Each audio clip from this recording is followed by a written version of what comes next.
I've got a surprise review today, and it's poetry. Coincidentally, I have a poetry bookmark by Robert Frost that says, "Poetry is when an emotion has found its thought, and the thought has found words."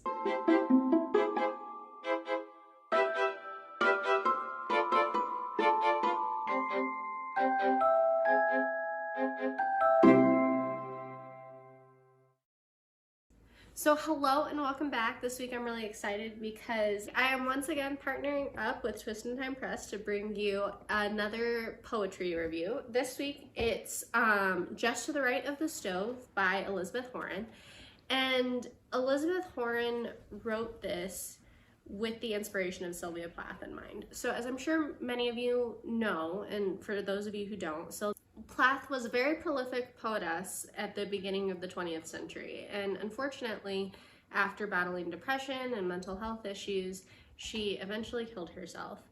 And this is kind of Elisabeth Horan paying tribute to Plath and also exploring some of her own mental illness through this poetry book. So what I really liked about this book was it gave context, and I feel like that's not something that you get with a lot of poetry books.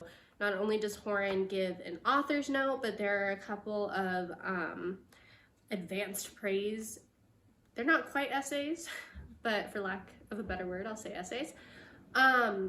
And these are really interesting to me because they kind of gave context. So it sounds like Horan had some postpartum depression, and that's where a lot of the pain behind these poems comes from. And what I think was really great is that it gives that context, like I said, to the poems. So she actually says, "This work stems from my experience with severe postpartum depression and the poems I wrote while trying to fight through it.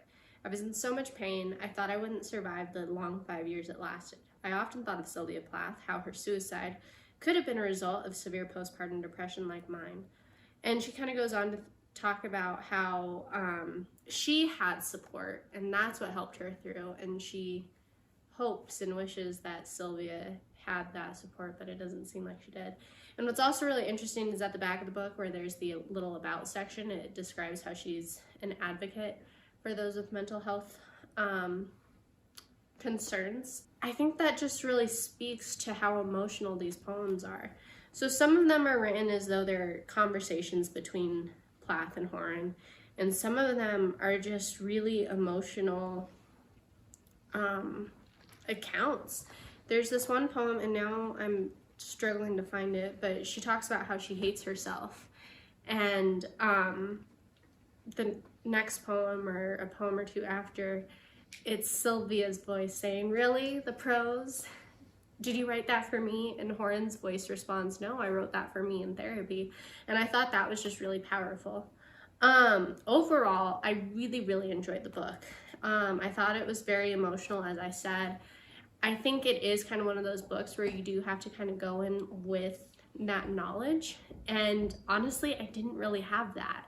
I had a little bit of context going in, and I think, kind of as I said at the beginning, reading those essays and the author's note at the beginning really helped with that, because it kind of got me into that mindset that, oh, this is really emotional. I think if you're one of those poetry lovers who really like structure, this might be a little bit difficult for you, just because Horan doesn't really stick to one type of poetry.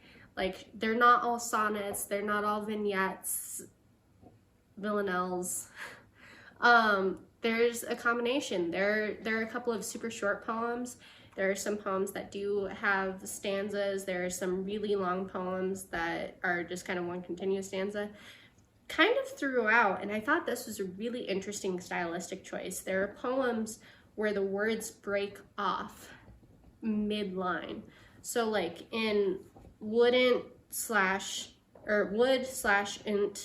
be better off, it starts out as, "This is me begging to hear," and it goes, "T hisses me begging you to hear," and it just goes on like that.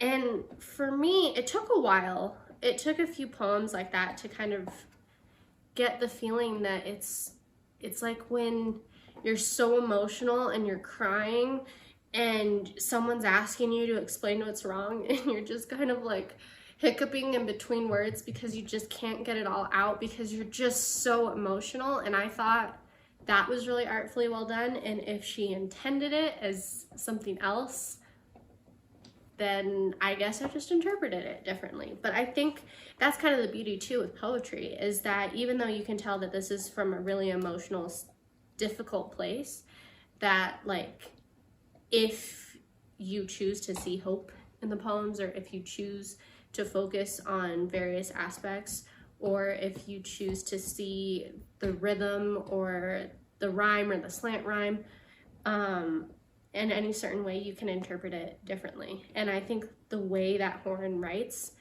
really allows you to do that well. And actually, on that note, it's kind of funny because there's another poem where Plath's voice kind of critiques her a little bit. And so I thought that poem, even though there was kind of snark in it, I thought it was kind of like a nice little glimpse into something a little bit lighter, a little bit more playful almost. But yeah, it's a really interesting read. I know I keep saying it's really emotional, but it is. Like, you feel her pain and you feel her recovery from it and just all of that. It's really artfully well done, and I'm really grateful to have been given the opportunity to read it. So that's all I have for Just to the Right of the Stove. I'll be back again on Thursday with my regular reviews, so I hope to see you then. Happy reading, and thanks.